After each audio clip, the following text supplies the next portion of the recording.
Boa noite a todos, aos nossos amigos internautas, o nosso boa noite.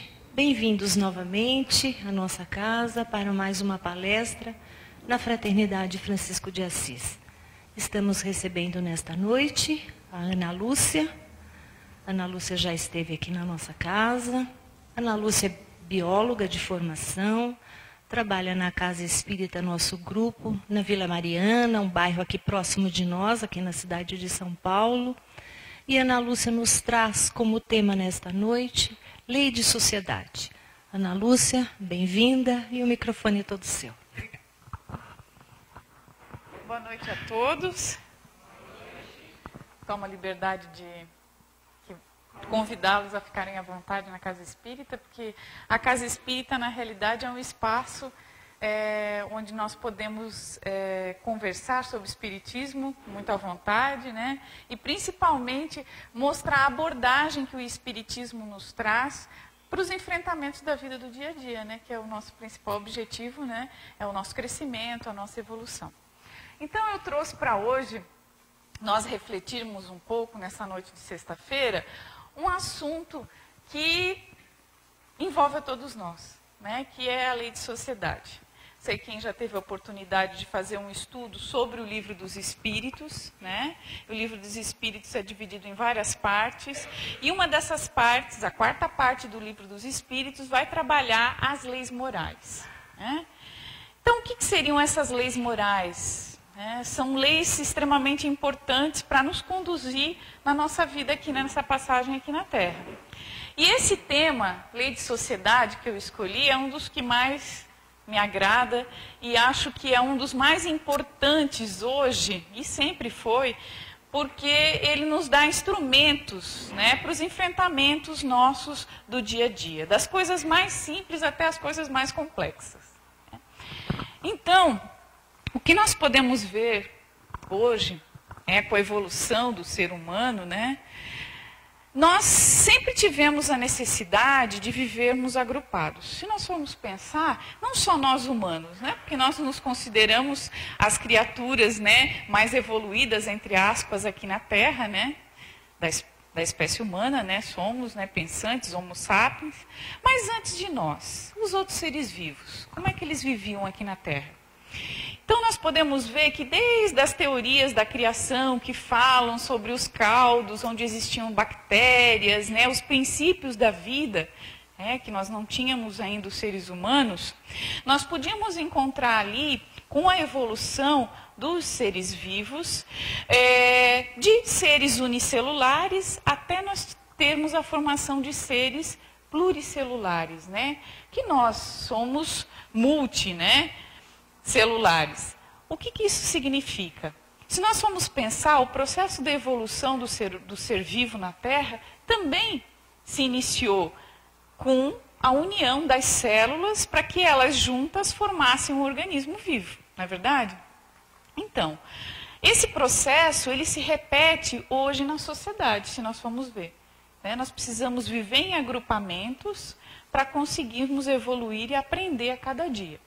Então, os primeiros seres vivos que surgiram na Terra também passaram por esse processo evolutivo. E se nós formos ver também, o homem ele necessitou muito dessa relação entre espécies, né, também, para que ele pudesse ter mais sucesso na caça, que era o objetivo principal naquela época, né? Nós não trabalhávamos tanto com o nosso intelecto. Nós usávamos, né, as nossas capacidades mais para saciar os nossos instintos, que eram o quê? De alimentação, né? Sobrevivência e procriação. Esses eram os objetivos principais nossos. Claro que eles ainda existem, né? O homem ele precisa desses instintos para se manter vivo na Terra. Mas, naquela época, a base da nossa vida social, em sociedade, era voltada para a alimentação, para a reprodução e para a sobrevivência, né? Principalmente para perpetuar os nossos genes, né? Manter a espécie humana. Bom, então o que nós podemos ver é que os seres humanos eles se uniam em grupos para poder caçar. Por quê? Quando um só ia para a caça, com facilidade um animal poderia destruí-lo, né? Então eles perceberam que unindo-se, eles poderiam ter muito mais sucesso para obter o alimento e não iam perder os integrantes do grupo. Outra forma também, a gente sabe que o planeta Terra passa por várias situações de intempéries, né, naturais. Na época também existiam várias mudanças, não tão grandes quanto hoje, né, mas existiam também. E ele precisava também manter determinadas funções orgânicas. E por necessidade do grupo, a gente pode perceber também que a questão do calor, né, da divisão das atividades, fazia com que o homem tivesse mais sucesso na vida, né? E o que a gente vê também é que a busca pelo alimento era algo assim muito necessário, mas principalmente a necessidade de deixar os descendentes, né, que ainda nós temos isso, mas na época era muito mais gritante. E nós podemos ver que antes, né, se nós vivemos nesse processo evolutivo do homem, né, o homem começar a viver no coletivo, ele começar a conquistar os territórios, né, a época das guerras, que ainda continuam, né, por busca de território, por busca de riqueza, né, detenção do poder, isso ainda acontece. Nós ainda trazemos isso do primitivismo. É um processo evolutivo lento, gradativo, né? Mas que daqui a um tempo pode ser que nós estejamos numa outra situação, onde nós não tenhamos ainda que impor a força física e muitas vezes nos utilizarmos de armas, né, para imobilizar os nossos adversários e obter território, obter riqueza. Mas ainda nós continuamos nesse processo. Nós temos a necessidade de muitas vezes estarmos fragilizados na nossa capacidade de argumentação e de conquista, de impor a nossa vontade. Isso ainda é instintivo do homem, né? A busca pelo poder, pela dominação, é algo ainda muito animal em nós. Então, depois desse processo todo que a gente comentou aqui, da evolução do ser vivo, nós vamos ver que antes de Cristo mesmo, muitos pensadores se atinham ao conhecimento, né, da necessidade, do porquê do homem ter que viver em grupo. Será que realmente era necessário? Muitos se questionavam a respeito disso, né? Se era algo só cultural, social, né, por obter mais vantagens, ou se isso era algo latente no homem, né? Para os que acreditavam na época na existência de um Criador, né, de um ser divino, se isso realmente nascia conosco, já vinha inato, né? Nós temos essa necessidade do convívio, da troca. E aí, Aristóteles, um dos pensadores e filósofos, ele viveu há 384 anos antes de Cristo, né? Então, ele já refletia sobre isso, sobre a necessidade da vida em sociedade. Esse texto, ele traz para nós vários aspectos ricos, né, de como é essa vida em sociedade. Então, ele fala o seguinte: agora é evidente que o homem, muito mais que a abelha e que outro animal gregário, é um animal social. Então ele faz a comparação com a abelha, né? Nós vamos ver outros animais também, eles vivem em sociedade, têm uma organização perfeita, né? De trocas, né? Para obtenção de alimento, para a perpetuação da espécie. E ele compara então essa harmonia, né, de uma colmeia com a harmonia que, né, necessariamente o homem precisa para que ele possa viver em sociedade também. Como costumamos dizer, a natureza não faz nada sem um propósito. Isso a gente vê também quando a gente lê os livros da doutrina espírita, né, que nenhuma folha cai sem a vontade de Deus, né? E Deus nada mais é que o criador dessas leis naturais, né, o que rege tudo isso. Então, nós sabemos muito bem que tudo acontece por uma razão, né? Todo efeito tem uma causa, né? Na verdade, a simples voz pode indicar a dor e o prazer. Os outros animais a possuem também. Eles também têm uma forma de comunicação. Mas será que essa forma de comunicação é tão rica quanto a do ser humano? Então, eles emitem sons, né, para obter muitas vezes o alimento, para atrair as fêmeas, né, na época de acasalamento. Mas o homem se utiliza dessa fala, dessa linguagem, com muito mais propriedade. Porque através da fala nós podemos perceber nas pessoas muitas coisas que elas não externalizam. No tom da voz, que é empregado quando nós falamos e transmitimos uma mensagem, nós sabemos muito bem que ela pode ser falada de várias formas, né? Muitas vezes uma mesma frase pode ofender alguém, como também ser uma forma de carinho, de chamada de atenção.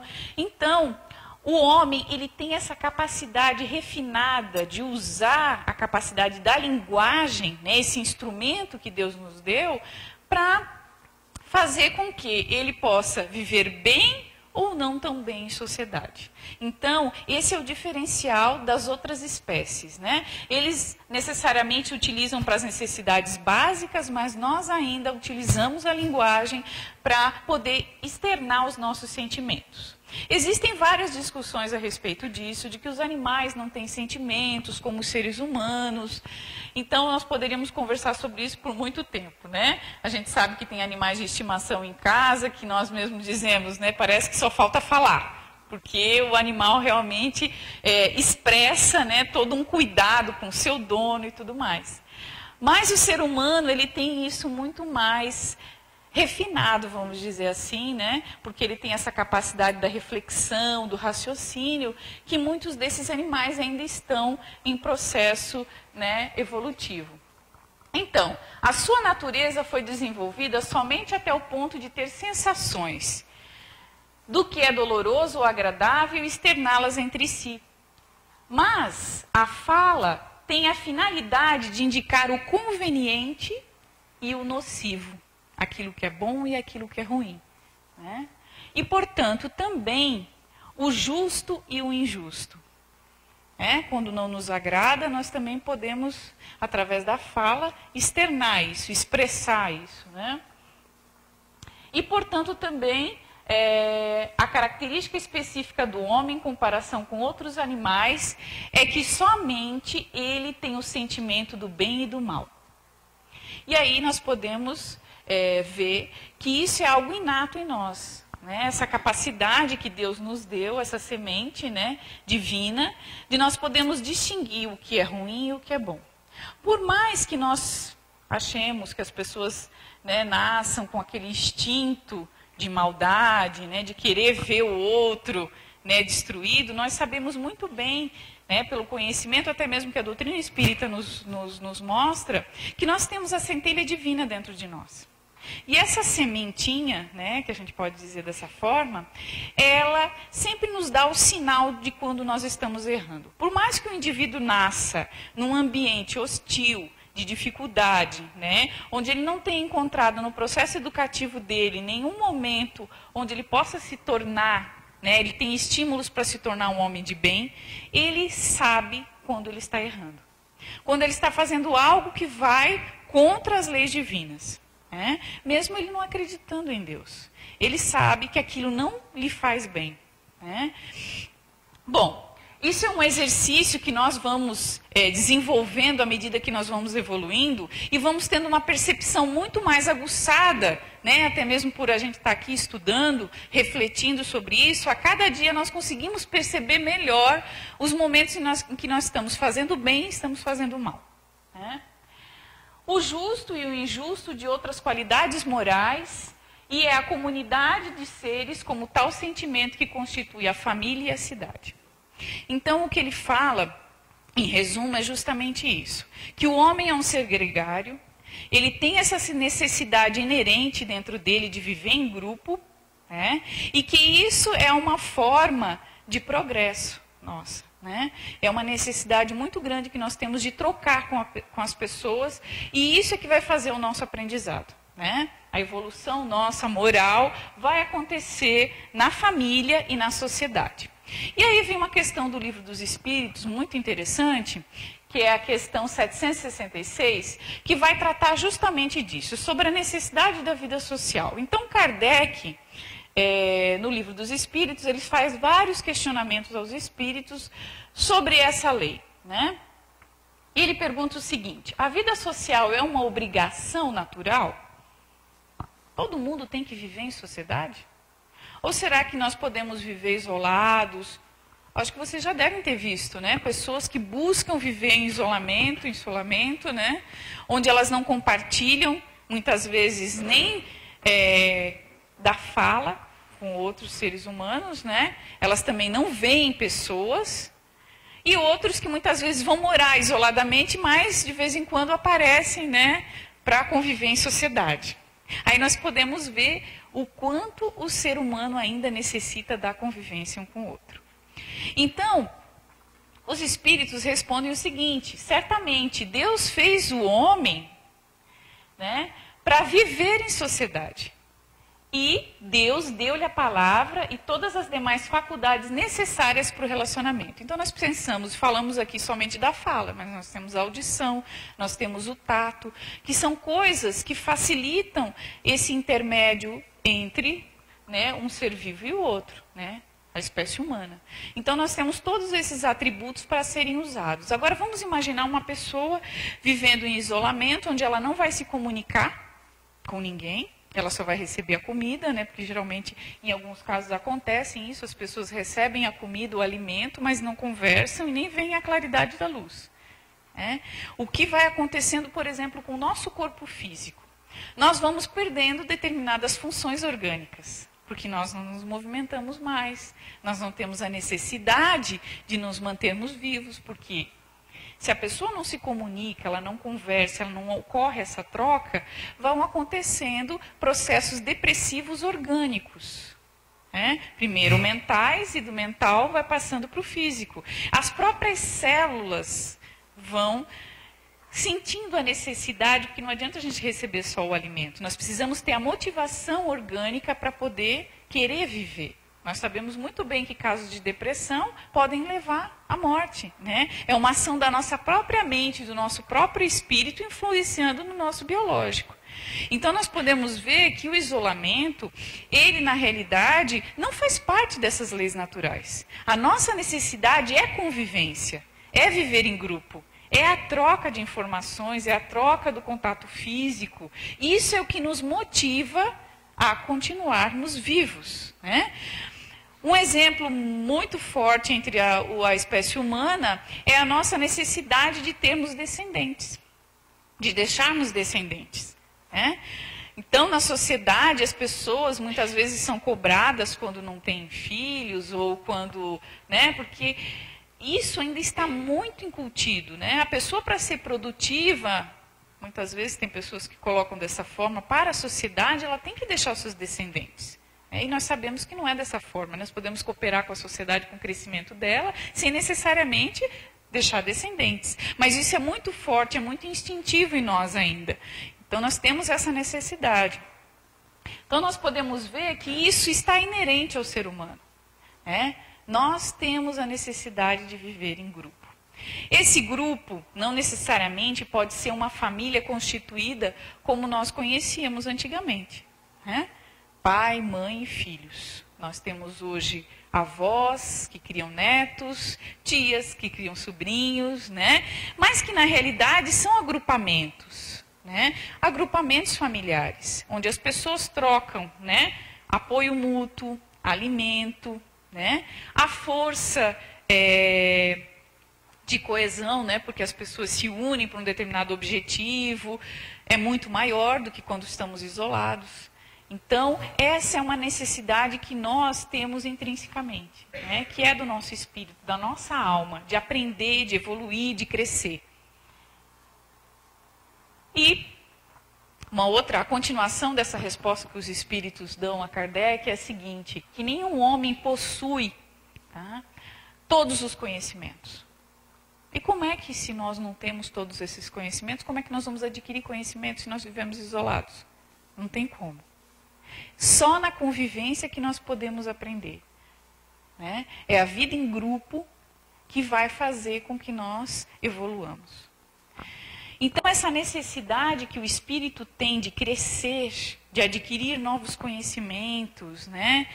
De ser feliz, que esse é o maior impulsionador das nossas vidas, é ser feliz. Todo mundo quer ser feliz, busca a felicidade.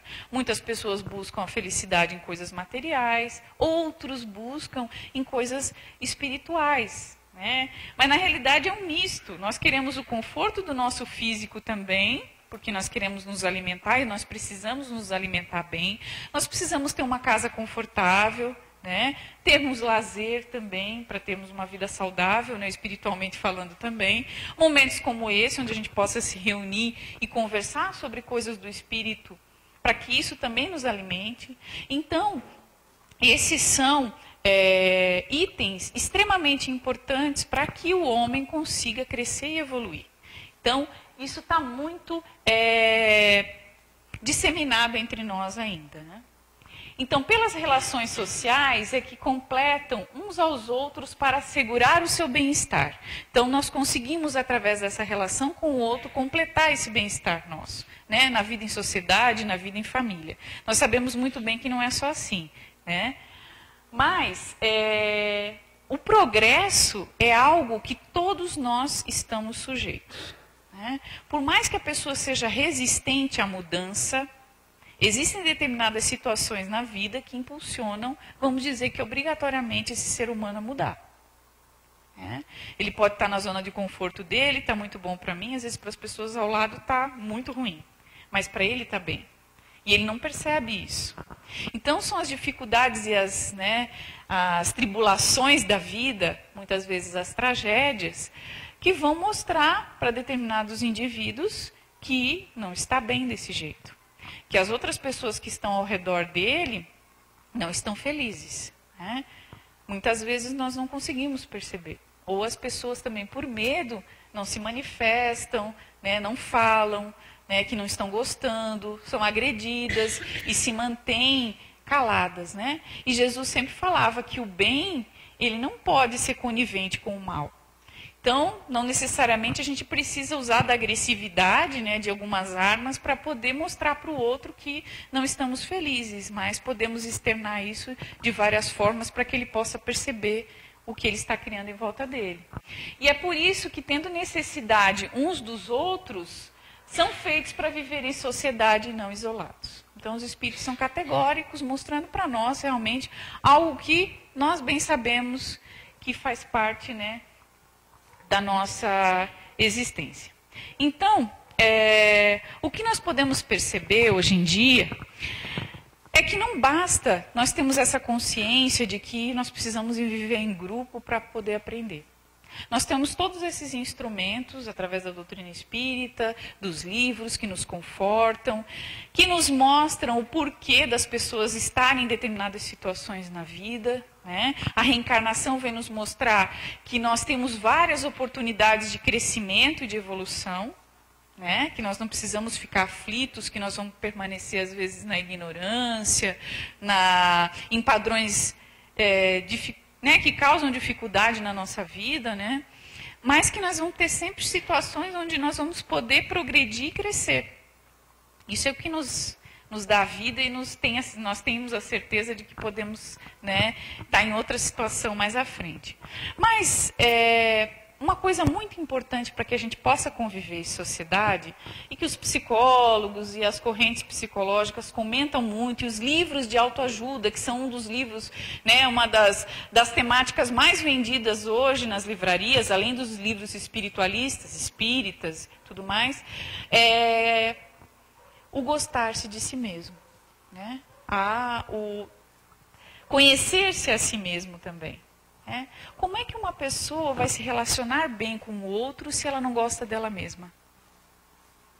Aí vem as inseguranças, aí qualquer pessoa faz algum comentário que muitas vezes não tem aquela intenção, a pessoa já se sente retraída, poxa, me ofendeu, falou alguma coisa, né, que mexe com o ser humano e automaticamente ele responde aquilo com agressividade. E muitas vezes, na relação dele do dia a dia, isso se torna muito complicado. Eu estou falando isso de uma forma geral, né? Porque todos nós passamos por isso. Nós não temos dentro de nós a certeza de todas as nossas potencialidades. Nós sempre estamos em dúvida, né? Será que eu poderia fazer melhor? E quando nós adentramos a doutrina espírita, os questionamentos são muito maiores. Nós começamos a nos cobrar muito mais sobre a nossa maneira de viver, a nossa maneira de interagir com as pessoas, né? Os questionamentos e as cobranças são muito maiores. Então, nós temos que tomar o cuidado também para não sermos tão extremistas, né? De começarmos a nos flagelar. Né? Ah, porque eu fiz isso errado, porque eu não consigo vencer determinado problema ainda, e nos fecharmos. Né? Nós também podemos viver isolado no nosso mundo das ideias e não compartilhar com as pessoas. Vivemos carrancudos, né? Sem sorrir, sem compartilhar, porque nos achamos não merecedores de ser felizes. Então, o problema da autoestima, de nós querermos bem a nós mesmos, é o primeiro passo para que a gente possa conviver bem com aqueles que vivem ao nosso redor e dentro da sociedade. Vocês podem ver, né, na televisão, que muitas vezes a gente fica desanimado, né, de assistir os noticiários, e até mesmo os programas, né, que são tão destrutivos para a nossa mente, para o nosso espírito. Esse bombardeamento de informações e de comportamentos agressivos, né, que é o que a sociedade hoje tem para nos oferecer.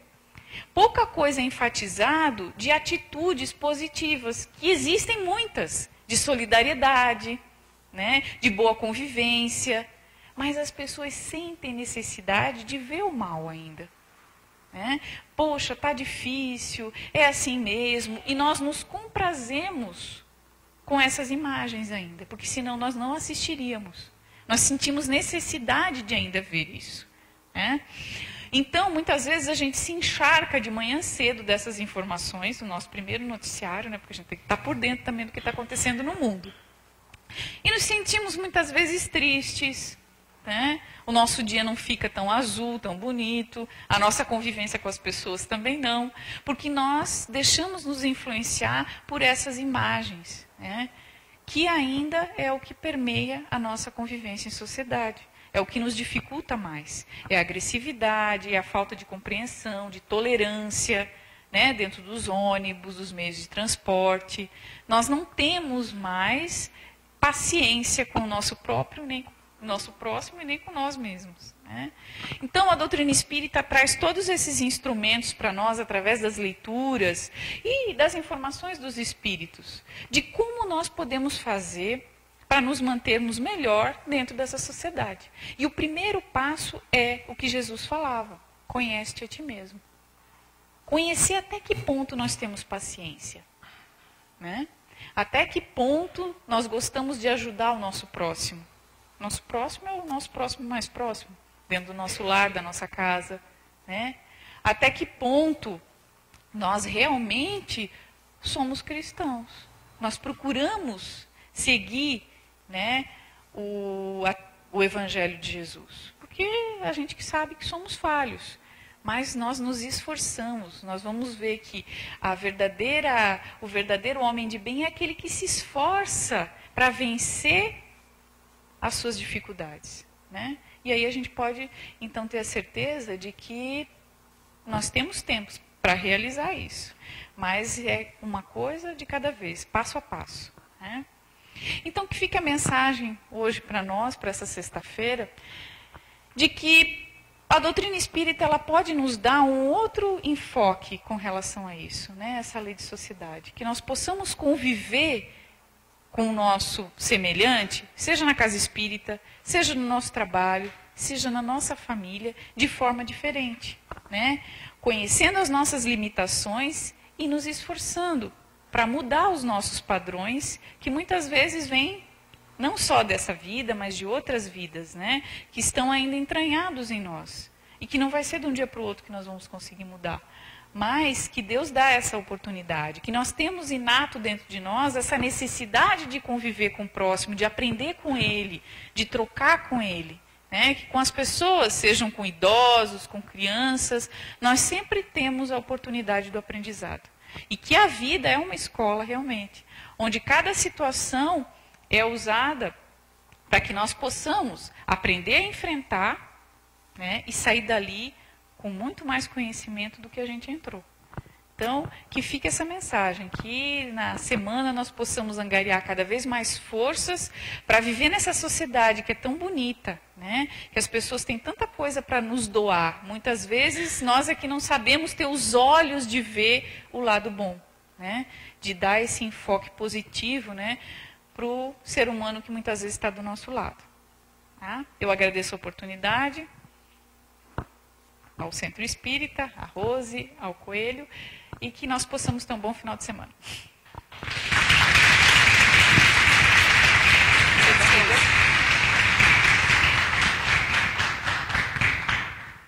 Ana Lúcia, obrigada pela sua presença, pela sua disposição, né, de trazer essas informações, esses conhecimentos, para que a gente possa realmente refletir no nosso papel, nesse convívio com o nosso semelhante. Aos nossos amigos internautas, o nosso muito obrigada por estar conosco mais uma vez e que possamos estar novamente juntos na próxima sexta-feira. Até lá.